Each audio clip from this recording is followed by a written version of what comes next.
Hello friends, welcome to mid ban trip. ഇന്നത്തെ travel ടിപ്സിൽ നിങ്ങളോട് പറഞ്ഞു തരാൻ പോകുന്നത് മൂന്നാറിലെ -ഡിഗ്രിയെക്കുറിച്ചും അതുപോലെ തന്നെ മഞ്ഞ് വീഴ്ചയെക്കുറിച്ചുമാണ്. ഈ ഒരു സംഗതിയെക്കുറിച്ച് ഒരുപാട് ഫേക്കായിട്ടുള്ള വീഡിയോസും ഫേക്കായിട്ടുള്ള ന്യൂസുകളൊക്കെ നമ്മൾ കാണാറുണ്ട്. അപ്പോൾ അതൊക്കെ വായിച്ചിട്ടും കണ്ടിട്ടൊക്കെ നമ്മൾ ഇത് എക്സ്പീരിയൻസ് ചെയ്യാൻ മൂന്നാറിലോട്ട് വെച്ച് പിടിക്കും. അവിടെ ചെന്ന് കഴിയുമ്പോൾ ഈ സംഗതി ഒന്നുമില്ല, കടുത്ത നിരാശയോടെ തിരിച്ചു വരികയും എന്നിട്ട് ആ ഡെസ്റ്റിനേഷനെ കുറ്റം പറയുകയും ചെയ്യുന്നുണ്ട്. അപ്പോൾ ഇന്നത്തെ വീഡിയോയിലൂടെ നമുക്ക് കുറച്ച് ട്രാവൽ ടിപ്സ് അല്ലെങ്കിൽ കുറച്ച് കാര്യങ്ങൾ ഞാൻ അതിനെക്കുറിച്ച് പറഞ്ഞുതരാം. ഇതെവിടെയാണ് സംഭവിക്കുന്നത്, ഏത് സമയത്താണ് സംഭവിക്കുന്നത്, പിന്നെ ഈ നിങ്ങൾ കാണുന്ന വീഡിയോസ്, അതായത് ഈ മൂന്നാറിലെ -ഡിഗ്രിയെക്കുറിച്ചുള്ള വീഡിയോസിൻ്റെ സത്യാവസ്ഥകൾ ഇന്നത്തെ ഈ വീഡിയോയിൽ പറഞ്ഞുതരാം. കഴിഞ്ഞ കുറച്ച് വർഷങ്ങളായിട്ട് മൂന്നാറിലെ പരിസര പ്രദേശങ്ങളിലും ചില സമയങ്ങളിൽ അവിടുത്തെ ടെമ്പറേച്ചർ -ഡിഗ്രിയിലേക്ക് എത്താറുണ്ട്. നേരിയ മഞ്ഞുവീഴ്ച ഇവിടെ ഉണ്ടാവാറുണ്ട്. എന്നാൽ ഇത്തരത്തിലുള്ള ഈ ഒരു വാർത്തയിലോട്ട് വരുമ്പോൾ, ഈ -ഡിഗ്രിയിലോട്ട് എത്തുന്ന വാർത്തകളിലും മറ്റും വരുമ്പോൾ, അത് കഴിഞ്ഞ് നമ്മുടെ സോഷ്യൽ മീഡിയയിലും ചില ഓൺലൈൻ മീഡിയകളിലൊക്കെ ഫേക്കായിട്ടുള്ള ഒരുപാട് ന്യൂസുകളും കാര്യങ്ങളും വരാറുണ്ട്. അതായത് നമ്മുടെ നോർത്തേൺ സൈഡിലൊക്കെ വണ്ടിയുടെ മേളിൽ മഞ്ഞ് വീണ് കിടക്കുന്നതും അതുപോലെ തന്നെ കുറച്ച് കനത്തിലെ മഞ്ഞ് വീടിൻ്റെ മേളിലൊക്കെ വീണ് കിടക്കുന്നതിൻ്റെയൊക്കെ വീഡിയോസും കാര്യങ്ങളൊക്കെ വെച്ചിട്ട് ഒരുപാട് ഫേക്കായിട്ടുള്ള വീഡിയോകൾ സ്പ്രെഡ് ചെയ്യാറുണ്ട്. സ്വാഭാവികമായിട്ടും ആളുകൾ സോഷ്യൽ മീഡിയയിൽ ഇത്തരത്തിലുള്ള വീഡിയോസ് കണ്ടിട്ട് ഇതൊന്ന് എക്സ്പീരിയൻസ് ചെയ്യാൻ പറ്റും, അല്ലെങ്കിൽ ഇത് എക്സ്പീരിയൻസ് ചെയ്യാൻ പോകണല്ലോ എന്നോർത്ത് മൂന്നാറിലോട്ട് പോകാറുണ്ട്. കാരണം എല്ലാവർക്കും ഈ പറയുന്ന കാശ്മീരിലോട്ടോ നോർത്ത് സൈഡിലോട്ടോ ഒന്നും പോകാൻ പറ്റാറില്ല. പക്ഷേ അങ്ങനെ വീഡിയോസും ഇതൊക്കെ കണ്ട് മൂന്നാറിലെത്തുന്ന ആളുകൾ ഭയങ്കരമായിട്ട് നിരാശപ്പെടും. കാരണം മൂന്നാറിൽ ഈ പറയുന്ന രീതിയിൽ, അല്ലെങ്കിൽ ഈ നോർത്തേൺ സൈഡിലുള്ള രീതിയിലുള്ള മഞ്ഞുവീഴ്ചയോ കാര്യങ്ങളോ ഒന്നും ഉണ്ടാവാറില്ല. -ഡിഗ്രി ഉണ്ടാവാറുണ്ട്, പക്ഷേ ഒരു -5 - 6 ആണ് ഏറ്റവും കുറഞ്ഞ ഒരു ടെമ്പറേച്ചർ രേഖപ്പെടുത്തിയിരിക്കുന്നത് മൂന്നാറിൽ. അതിൽ ഒരു ക്ലാരിറ്റി കുറവുണ്ട്, അത് എത്ര കറക്റ്റാണെന്ന് എനിക്ക് അറിയത്തില്ല. പക്ഷേ ഒരു -5 -6 ആ രീതിയിലാണ് ചെയ്തിരിക്കുന്നത്. പക്ഷേ വേറൊരു കാര്യമുള്ളതെന്ന് വെച്ച് കഴിഞ്ഞാൽ, വീഡിയോ കാണുന്ന രീതിയിലുള്ള കനത്തിൽ വണ്ടിയുടെ മേളിൽ മഞ്ഞ് കിടക്കുന്നു അല്ലെങ്കിൽ മഞ്ഞ് വീഴ്ച അങ്ങനത്തെ ഒരു സംഗതി മൂന്നാറിൽ ഇല്ല എന്ന് പറയാം.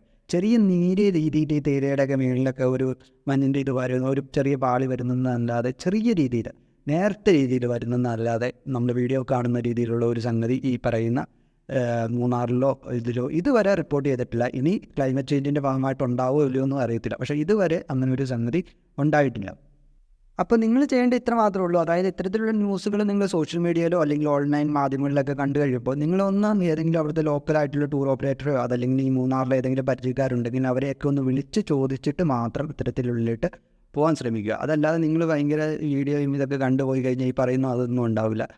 അങ്ങനെ പോയി കഴിഞ്ഞ് പിന്നെ തിരിച്ചിറങ്ങി വരുന്നവരൊക്കെ നെഗറ്റീവാണ് പറയുന്നത്. ആ ഡെസ്റ്റിനേഷനെ കംപ്ലീറ്റ് ആയിട്ട് നെഗറ്റീവ് അടിപ്പിച്ചിട്ടാണ് വരുന്നത്. അത് നിങ്ങൾ ഒന്ന് കറക്റ്റായിട്ട് ശ്രദ്ധിക്കണം.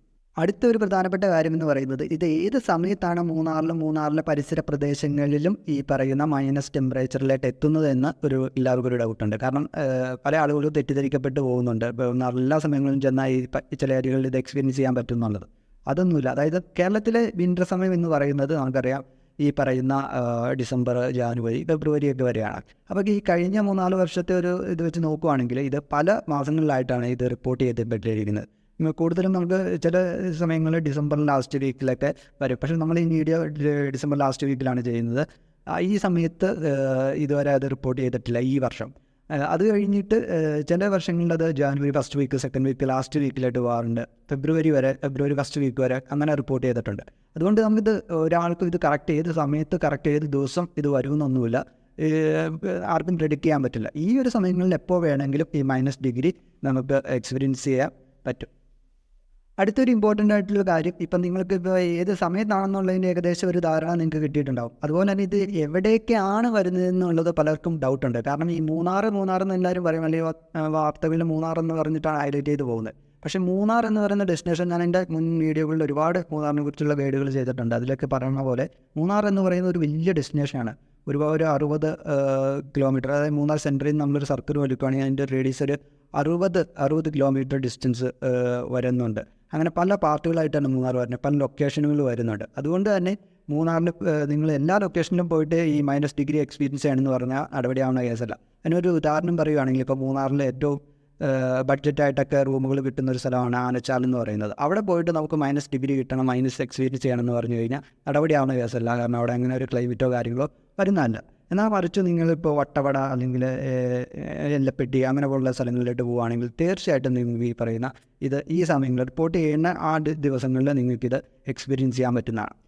ഇപ്പോൾ ഞാനിവിടെ പറയാൻ പോകുന്ന കുറച്ച് സ്ഥലങ്ങൾ മുൻ വർഷങ്ങളിൽ ഈ -ഡിഗ്രി റിപ്പോർട്ട് ചെയ്ത സ്ഥലങ്ങളാണ്. അതായത് നമുക്ക് വട്ടവട, എല്ലപ്പെട്ടി, കുണ്ടള, മാട്ടുപ്പെട്ടി, അങ്ങനെ ലക്ഷ്മി എസ്റ്റേറ്റ്, അങ്ങനെ കുറച്ച് സ്ഥലങ്ങളിലാണ് ഈ -ഡിഗ്രികൾ എക്സ്പീരിയൻസ് ചെയ്യാൻ പറ്റുന്നത്, അതുപോലെ തന്നെ റിപ്പോർട്ട് ചെയ്തിട്ടുള്ളത്. ഇനി ഈ വർഷം ഇപ്പോൾ എവിടെയാണ് വരുന്നതെന്ന് അറിയാൻ പറ്റില്ല. അതുപോലെ തന്നെ ഈ ക്ലൈമറ്റുകൾ ഇങ്ങനെ ചേഞ്ച് ചെയ്തുകൊണ്ടിരിക്കുകയാണ്. അപ്പോൾ ഇതെങ്ങനെ മാറിക്കൊണ്ടിരിക്കും. അപ്പോൾ അത് മേ ബി മൂന്നാറിൻ്റെ പല സ്ഥലങ്ങളിൽ ഇനിയും റിപ്പോർട്ടുകൾ വരാം. അപ്പോൾ ഈ ഒരു സ്ഥലങ്ങളിലൊക്കെയാണ് ഈ പറയുന്ന സംഗതി റിപ്പോർട്ട് ചെയ്തിട്ടുള്ളത്. അല്ലാതെ മൂന്നാറിൽ എല്ലാ സ്ഥലങ്ങളിലും പോയിട്ട് ഇത് എക്സ്പീരിയൻസ് ചെയ്യാൻ പറ്റത്തില്ല.